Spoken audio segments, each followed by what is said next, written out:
Okay, we're going to be looking at the Magician from four different decks.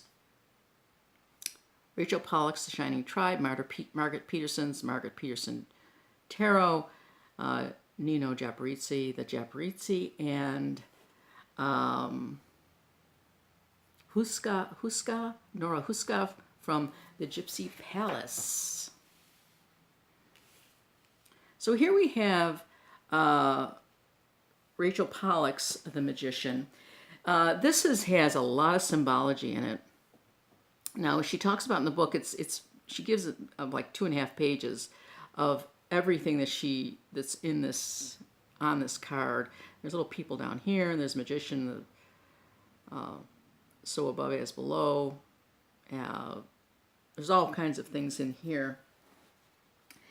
The thing that's most interesting, well, a lot of things are interesting in her decks, but what I like are these little sayings that she has, these short little narratives in the beginning of each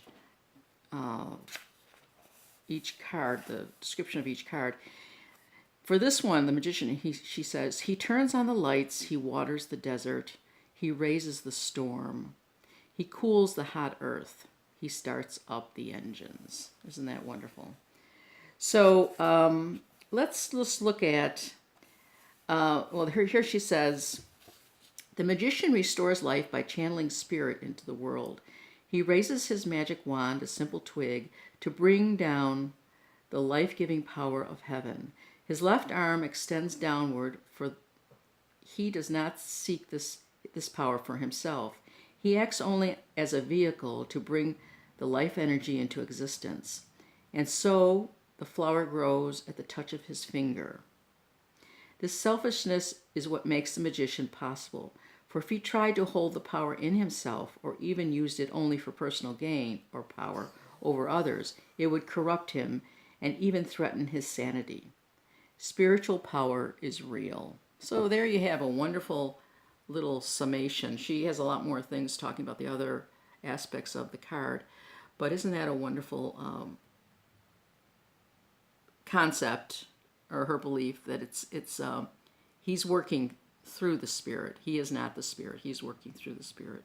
He gets all his magical powers from spirit.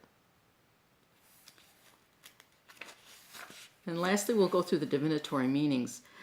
Creativity, life-giving energy, and art. Using your power to help others. Consciousness, action, connecting the different levels of being. The card may signify a strong response to a spiritual or emotional crisis. It can be a confirmation that the person is doing the right thing, or a common recommendation to make such a response. That's wonderful. I love her colors, and I am drawn to a lot of color in my cards, obviously, as you can see from the decks I've chosen. Okay, here we have the Margaret Peterson. She calls her magician magic.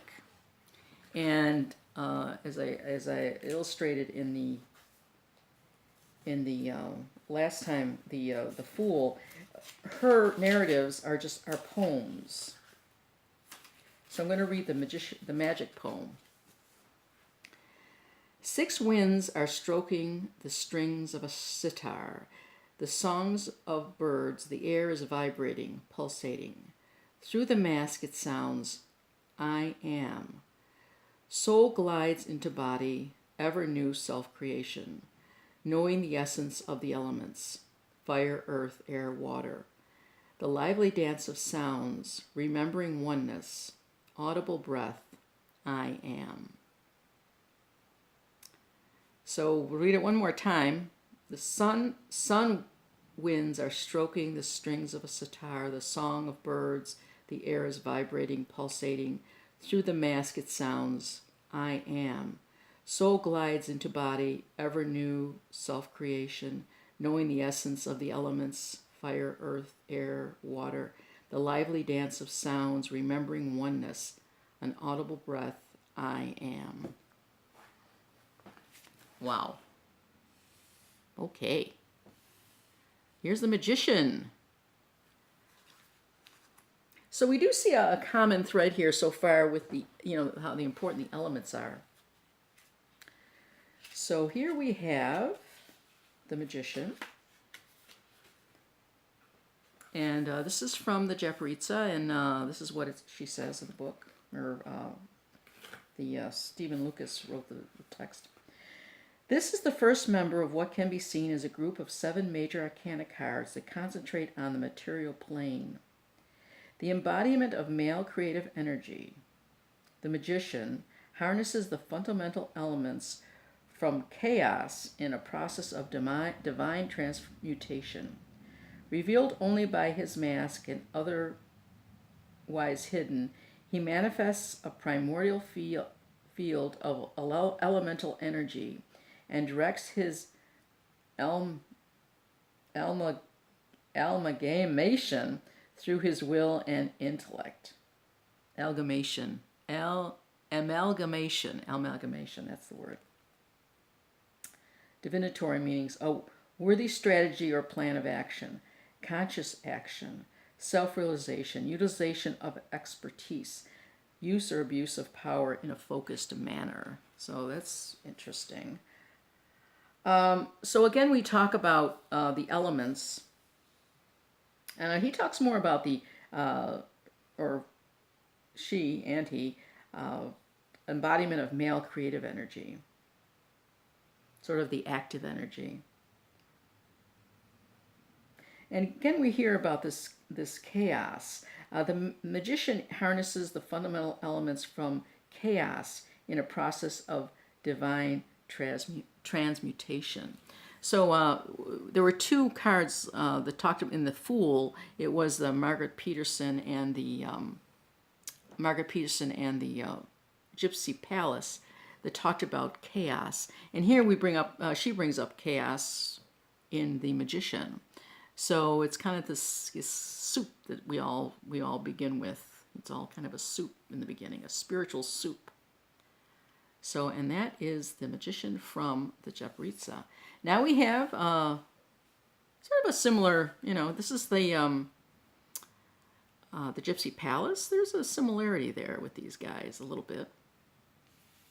So now we're into the Gypsy Palace by Nora Huska. And let's see what she has to say.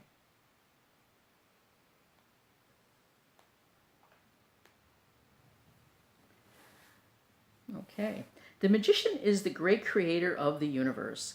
His special kind of power is based on connecting the evanescent, I never saw this word, evanescent earth and the eternal sky. His extroverted balance makes him ready to call things alive from any source. He is mixing the elements to create something new. His spirituality and intellect support each other, making him ready to fulfill his destiny. He connects and invites you to create, guides you to your unconscious, brings balance, and tells you that you are ready to change and be reborn. Okay, so we see, again, we see the maleness in this and the male energy. And we talk again about spirituality as part of it. The key words for this is manifesting, creator, resourceful, balance between ideas and action. So here we see this guy standing on a chair, balancing himself, reaching up, reaching down. So that is a very cool visual. So there we go. We have our Magician from 4 decks by women, art by women, and I think that they were also very involved with the writing of the text, because it's expressed through their paintings. So that is the Magician. Have a great day.